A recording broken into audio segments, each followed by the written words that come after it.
Good Friday morning, friends. Welcome back for another episode of the Finding God in the Dark podcast. I'm Don, I'm Jonathan. and today we are talking about the 20. This came out this year, right? 2026. 2026. Good luck, have fun, don't die. Yeah. Starring Sam Rockwell, among some other folks you'll recognize. Um, this, I had an observation, at least to myself, after I watched this. It felt like if they made the film 12 Monkeys into a comedy. Yeah. This is what it felt like. This is the kind of the general tenor of it. It is, the basic premise is this guy's a time traveler and he's trying to save the world from AI, Yeah. for lack of better, Yeah. I better I I explanation. thought it would we didn't do it back to back, but I thought this would have been an interesting movie to have a conversation with the documentary we watched about Yeah. AI. Indeed, indeed. I do want to say I like Sam Rockwell as an actor. He is absolutely magnetic in this Yes. film. You can't take your eyes off him. He's so just, yeah. I mean, he's really good in this film. Yeah. Um, and it didn't, in a film like this, a lot of times you can kind of predict the ending. Yeah. The film that I'm going to suggest for next week, I've already watched, and I kind of predicted the ending about halfway through. Okay. So, a lot of times you can do that. Yeah. This one, I didn't really see it. Yeah, I didn't see the ending coming, not the way it ended. So, Yeah. it was an enjoyable film. Uh, wouldn't put it in maybe my top three, but it's probably my top 10 favorite films. Definitely one of the better films we've watched this year. Yes, and I would say it's one of the best kind of weird, quirky movies I've seen in a while. That's a great explanation. It is a quirky movie. Um, and like every good movie, and I'm transition, like every good movie, it gives us a lot to talk about. Yeah. So where do you want to start, John? Well, I mean, the low-hanging fruit, but I think it's a worthwhile conversation is how do we find our way free from phone addiction? Yeah. You know, You're right. That's the low-hanging fruit for sure. That is a uh, monster topic in this yeah, film. yeah, It's look, we don't like yeah, it's not out of arm's reach at any moment. And yeah, my wife would probably say I'm addicted, but then I would say she is too. So, yeah, uh, you know, it's and we have a thing with my youngest son who we bought him a tablet a couple of years ago, and he really just kind of abused the privilege of it, and we took it away from him, and it's been sitting in the closet for a while. yeah, And like last week, my wife says, why don't we give it back to him? Well, I can't drag that boy's face out of that tablet to yeah, save my life right at this point. yeah, So yeah, we're at a point where, you just want to say to people, hey, put it down yeah, just for a minute, you know, and like have a conversation. Now, thankfully, I don't see a lot of cell phone usage during worship services. yeah, Like, the folks in my churches are engaged. And thank you all for that, by the way. Um, so I mean, maybe there's like just that one place where you don't see it, but I've been, it I mean, would be interesting to know how churches that have a younger demographic, if they have more issues. yeah, Because I would argue the generations before us just aren't addicted to phones the same way. true. And my churches generally are older folks. Yeah. Um, I have, I know this is ironic, but I have a picture on my phone somewhere of folks at the happiest place on earth. Yeah. They're sitting in Disney World. Yeah. They're just sitting at a table in sight of the castle, all down on their phones like this. Like, It, come yeah. on. It was several years ago. I went out to lunch with a work colleague, and there was clearly a young couple on kind of a first date kind of thing, or at least Hmm. they had the nerves of they haven't known each other very long. Right. And the guy was literally on his phone, just like, and my work colleague goes, "Isn't that fascinating? He's setting with a beautiful woman, and instead of engaging her and trying to build a relationship with her, he's on his phone." Like, you're not you're not winning any conversations like that. You're definitely, and it's not even about winning the conversation so much as just engaging in the Yeah. conversation. Well, You that's can't. what's fascinating is um you would have envisioned social media and phones as in this new context, you would have imagined draw us closer together. But I think it'd be an easier argument after decades now of this development to say they are splintering us more than they're bringing us together. Isolating. Yeah. Yeah. Isolating, because what they do is you literally you get this, Yeah. and everybody kind of silos down into that little screen. Uh, Yeah, I did. You probably didn't see this, but I saw this again on social media, I'm sure. But somebody was talking about there's a viral clip of a um, influencer, so somebody that basically makes money off of doing yeah. videos, and somebody asked them, okay, if you could go on an amazing vacation and someone would pay for it, but you couldn't bring your phone and you couldn't take pictures, like you couldn't post anything, would you do it? And they go, absolutely not. Why would I do that? And you realize, like, Where do I sign? Holy yeah, cow. yeah, yeah. It's like you realize how twisted we become where our we only count, and this is another theme of this movie, life is only real on the phone. Life is only Yeah. real in the computer. Life is only real on the VR headset. And that is an end game in this film. That's not really giving a whole lot away. Yeah. It's a little bit of a spoiler, but not much. Yeah. It is because you've seen this before. I remember.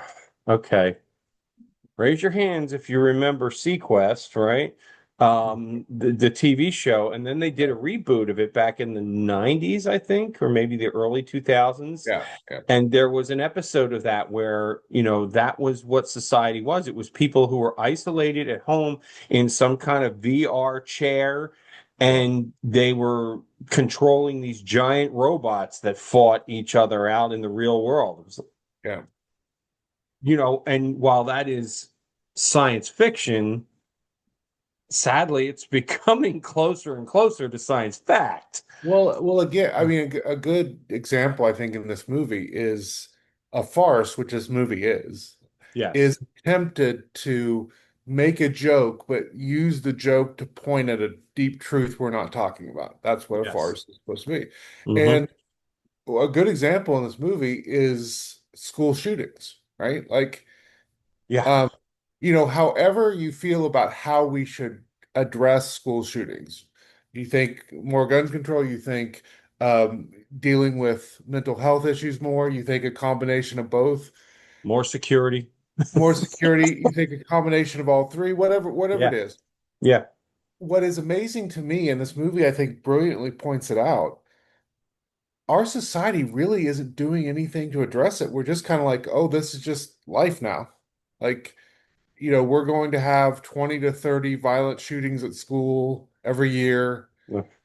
Like, that's just life. And that's the movie makes fun, kind of pokes fun at that with the idea of basically parents just go to a store and pick up a new clone kid, you know, but the truth that they're trying to point out is there isn't a national effort, there isn't a politician campaigning on, I'm going to deal with violence in schools. Like there just isn't. Like it's almost like we've just accepted it as this is what's going to happen.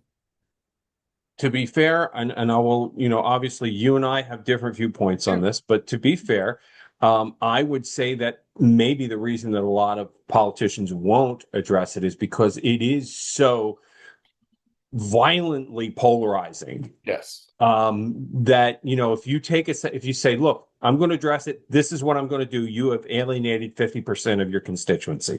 And but in a weird way, that's what political leadership is supposed to be about. Like, a politician is supposed That's to. fair. So Yeah. maybe what I'm really saying is that politicians are cowards. Yeah.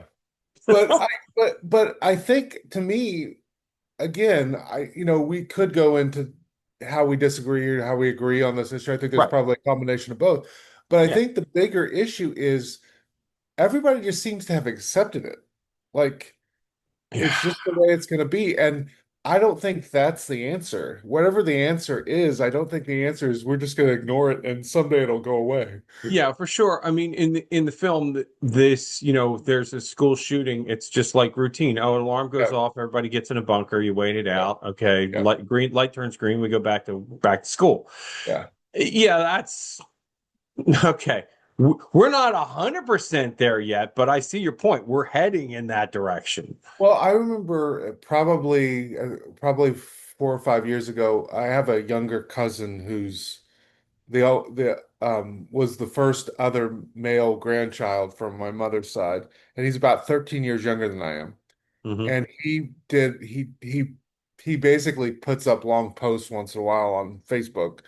And I saw one where he talked about his experience growing up, and I think I had just graduated right before Columbine. Like I graduated and went to college, like right around that time Columbine happened. And but he went through school after that school shooting that kind of rocked the nation. And Right. a lot of the things that were developed to try to deal with it, especially security wise in school. And he talked about like he remembers being in sixth grade and thinking about how he would get out of every room he was in, like where he would hide. Like that was something he thought about at every classroom he went through since the age of like 12, you know. Hmm. And I think to myself, like, there's something deeply disturbing in that a kid has to go to school and feel like they have to plan their exit route out, Yeah. you know. Yeah, no, I agree with that. I agree. That's not the way it should be. It wasn't for us, and it Yeah, shouldn't be for, our kids and our grandkids. yeah, 100% agree. I think how you and I would get to that place yeah, is different, yeah. but I agree that it shouldn't exist. Absolutely. And I think what is interesting about this movie is it really, really wants to point out the nihilism of our culture, that we Yeah. kind of are accepting the destruction of our culture, like as a Yeah. given. Like it, Yes. we have to splinter, we have to be divided, we have to have violence in schools, we have to, you know, and what it wants to poke fun at is the crazy guy is the guy that stands up and goes, it doesn't have to be this way. We can do something about it. I think that's what makes this film so great Yeah. is that, initially your first experience with Sam Rockwell, like you have to, when he comes into this diner. So the opening of the movie is he walks in and he looks like a methed out homeless guy. I mean, like just. Yeah. And for 10 minutes, he is the only one that speaks. And he's basically telling everybody in this diner that he's from the future and that the world's falling apart because of AI and phones, and we have to do something about it. And there's a perfect combination of people in this restaurant that will solve this problem and Hmm. save humanity. And it is literally a brilliant 10 minutes. And Indeed. again, I just thought about it. It really is in a weird way a Don Quixote kind of movie where Yep. the hero is everybody else thinks the hero's insane, but the reader comes to understand the hero is the only one who actually knows the truth Hmm. and it's living into the truth. Yeah. And again, that first 10 minutes, Yeah. it absolutely captivating. He, like I said, Sam Rockwell has charisma that Yeah. you can do that, but you can't. At least for my part, I'm sitting and watching that, and I cannot help but put myself in one of those That's booths, true. Yeah, absolutely. right? And Yeah. I imagine that's what a lot of people do. But I'm putting myself in one of those booths, going, I ain't going. This guy's nuts. This guy's an absolute goober. There's no way I'm going with him. You know? So, the fact that he actually convinces what 6 or 7 people out of this whole diner to go with him. And, Yeah. for the 117th time, I think he says, Yeah. um, it is. I mean, it's it's crazy. But I know that, like for my part, this guy walks in here and we're like, somebody call a cop, okay? Because this guy is co Yeah. cuckoo for Cocoa Puffs is Oh, what oh, it's. absolutely. And that's what's interesting about when somebody sees a change that needs to be made. Oftentimes that's how we treat them in society Yeah, until we come to realize they're right. It just like you're crazy, you're over yeah. here, you It know. it takes time, right? Yeah. Yeah. It takes time. And the question, I guess, becomes, what happens when we don't give them the time to make their case, Yeah. because certainly that happens as well.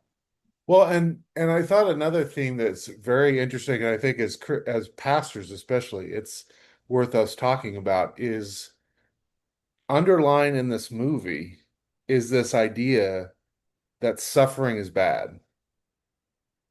You know, the Hmm. AI wants to create a world in which you don't suffer, you Hmm. don't, you don't have challenges, you don't, and part of the narrative that cuts against that is this idea that we only become better by suffering, by being challenged, by dealing with difficult situations.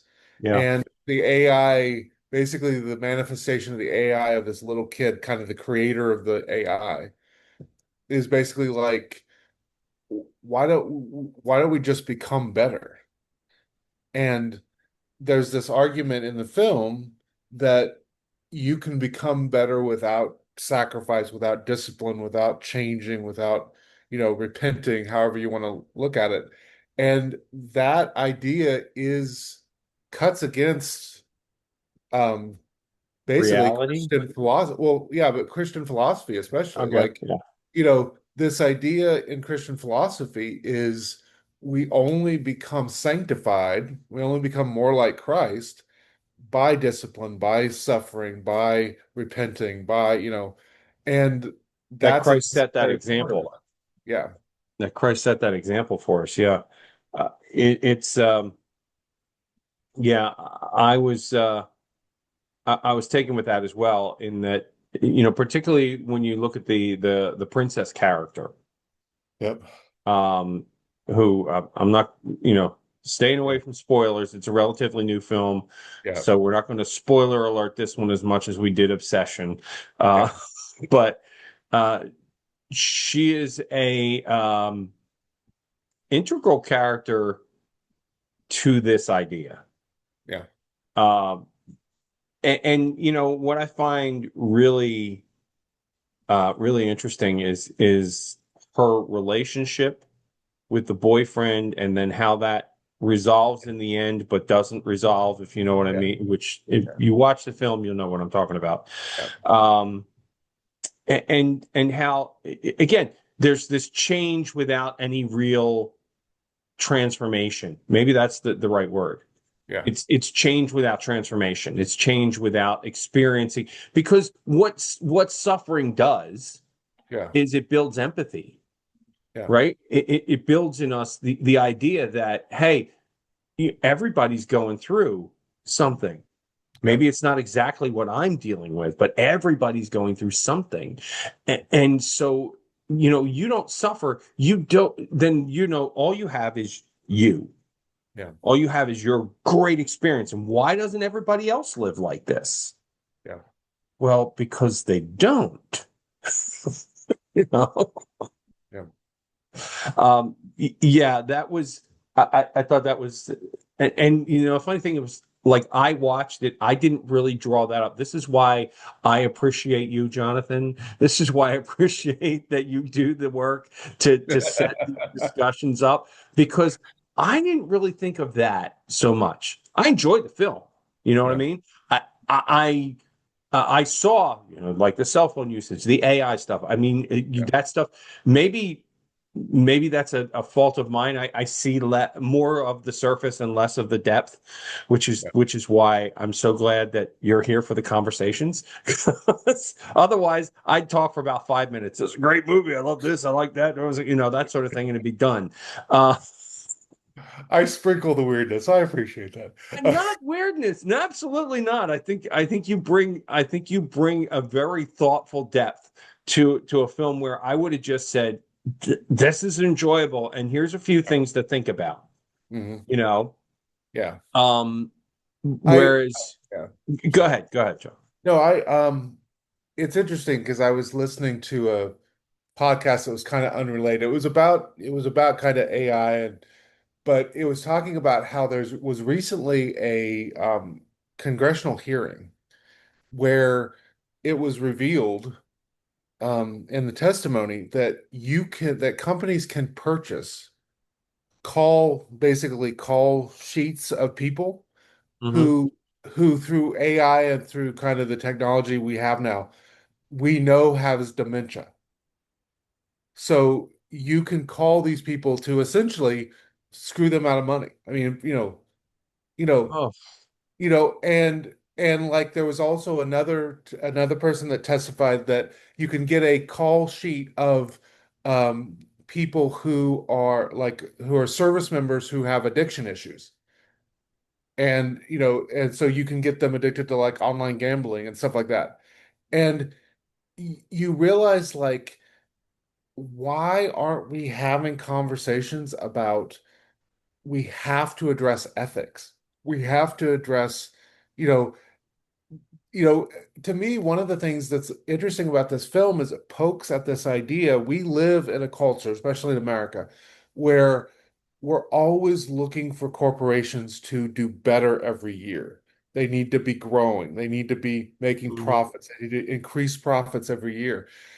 And we don't talk about that when you wring out a rag, right? At some point, you're going to be looking at stuff like, oh, you know what? We could call people who are dealing with dementia and get them to jack up their credit cards.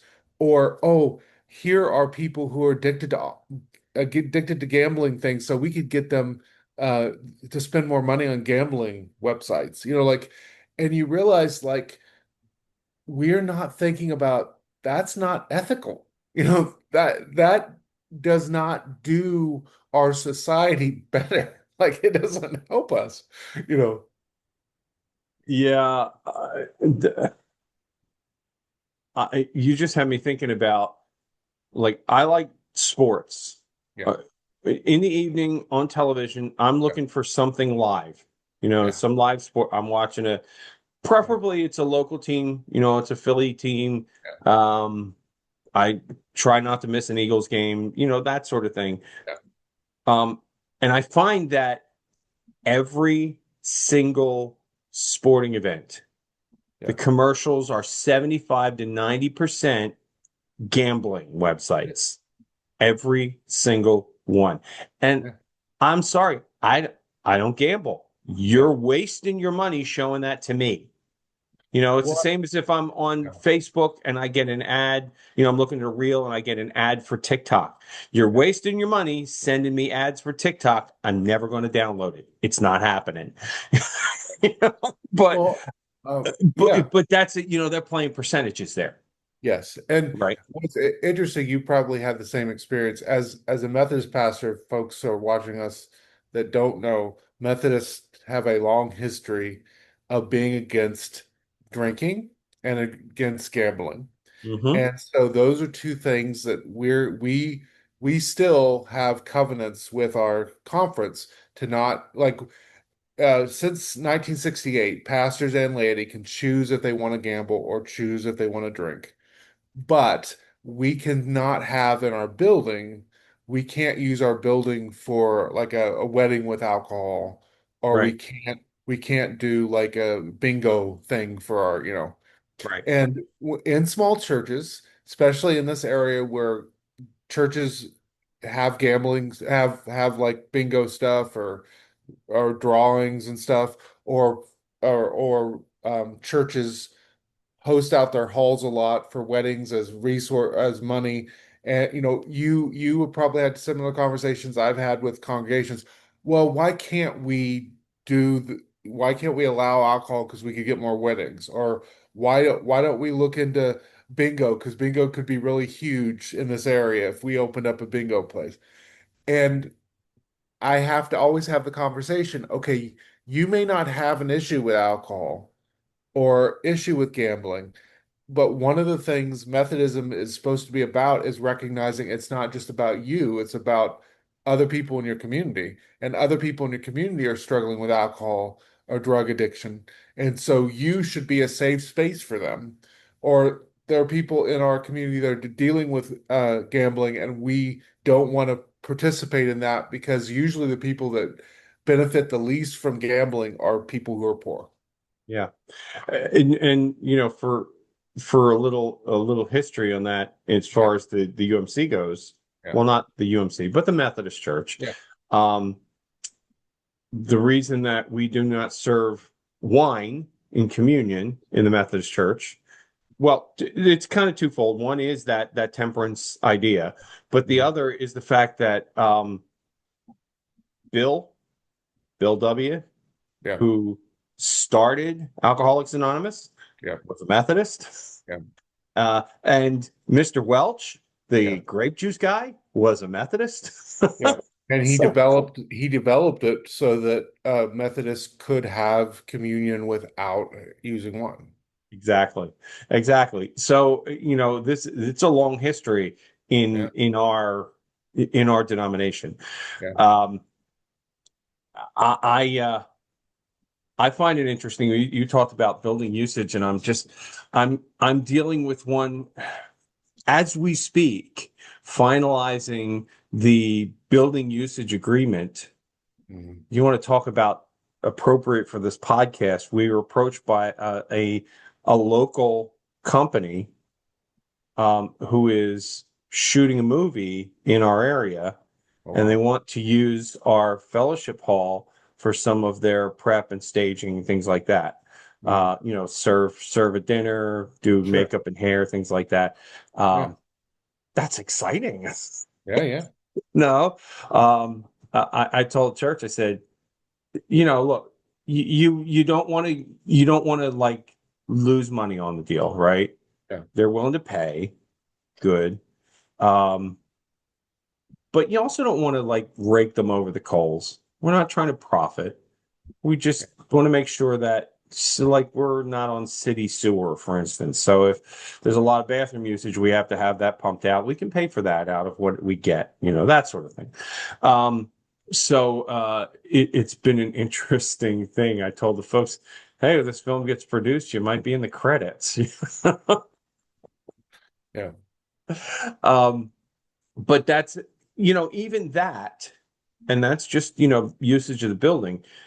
You still got to like you almost you almost need it's funny, you almost need AI to work out the contract.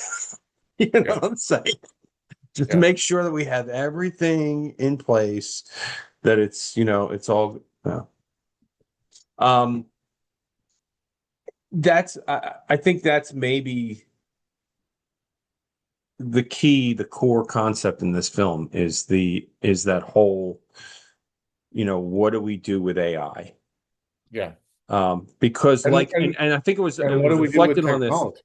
with Yeah, technology, indeed. But I was reflecting on this a little when you were talking earlier that um, any tool, yeah, any tool can be abused. mhm, You know, We may talk about school shootings and people who want to control guns, but the fact of the matter is, if people want to hurt people, they will do it. The proof is in Oklahoma City, with Timothy McVeigh. If Yeah, people want to, the proof is in London with they're now trying to control knives. I mean, yeah, if people want to hurt people, they're going to find a tool to do it. yeah. Well, and, Um, and and that's that's that's a human heart condition. yeah, That's human. and again, the ethics of just because this tool exists, we need to recognize every tool has the ability to be morphed into a weapon. Sure. And so, how do we keep cell phones that can and are useful tools? How do we keep them from being weapons where we weaponize profit or we weaponize things against people or we use social media Because that's to already happening. demonize other people? Yeah, Yeah, that's already happening. It's already happening. Your cell phone is weaponized against you on a daily basis. I mean, and the word you need to understand is algorithm. yeah, That's the word you need to understand. This is why I said, stop sending me TikTok ads. Apparently, the algorithm doesn't understand. I ain't never going to buy TikTok. I'm never going to participate in TikTok. It's yeah, not going to happen. So, anyway. We need to move on to what we're going to talk about next week. Overall, this is a really enjoyable film. It's yeah, got some language, it's got some gore, it is R-rated for a reason. yeah, But if you're willing to let's say suspend your disbelief for an hour for 2 hours ish, and this is a fun film. I yeah, really, like I said, to me, I remember seeing 12 Monkeys in theaters yeah, and just being blown away by that film. And then, this to me feels like 12 Monkeys as a yeah, farce comedy, right? yeah. It So, one thing that I would encourage people to think about is part of being the original kind of framework of being a Christian was you were supposed to stand out. You were supposed to be radically different in this world where people went yeah. like, why are you behaving like this? Hmm. And maybe it's worth us thinking about how we can stand out when it comes to how we engage with AI, how we engage with social media, how we engage with our phones. Maybe we should be willing to be a little weird and stick out more. Yeah. More like Sam Rockwell's character here. Yeah. Now we just told our audience to go be crazy. Ethically crazy, yes. Quickly so, of course. Oh, anyway, so let's talk about next week. It's my turn to pick. Mhm. I would love to talk about a film that I watched this week. Okay. Um, that it's I think it may technically be considered a horror film. It's not. I didn't feel it was really much of a horror film. Sure. It's on HBO Max. It's called The Long Walk. Oh yeah, I saw that. Yeah, it was Have very you good. seen it? Okay, good. I think that's a film that's worth talking about Yes. because there's some really rich themes in that. Again, Yep. a good, even if it's a horror film, a good film is going to give you stuff to talk about. Yep. This one's got stuff to talk, and like I said, I don't know if I said it after we started recording or before, but I felt like about halfway through, I kind of knew what the ending was going to be. Mm, And then it got to that ending, and I went, "That called it." But yeah. but that being said, I think it's worth watching and it's worth Yeah. talking about. And we can So, have a conversation because it changes the ending from the original short story, which is interesting. which I haven't read. That is one of the few Stephen King's things that I have not read. That is a Stephen King short story, right? I haven't read that one. I read like all his Bachman books and all. Yeah. So much of what he's written, I have read. That Yeah. one I didn't read, but um, so next week's film is The Long Walk. Until next Friday, friends. Take care and God bless. Keep on finding God in the dark. We'll see y'all next week. Bye. Bye. Thanks again for watching the Finding God in the Dark podcast, friends. If you've made it here all the way to the end of the video, then obviously you find something that we're doing to be educational or informative, something valuable in this podcast. So We want to invite you to go ahead and share this with your friends. Hit the like button. Follow us for more of this. We publish every week at 10 a.m. on Friday mornings on YouTube. Shortly thereafter, you'll find us somewhere on Facebook. Until next Friday, keep on finding God in the dark. Thanks for watching. Bye now.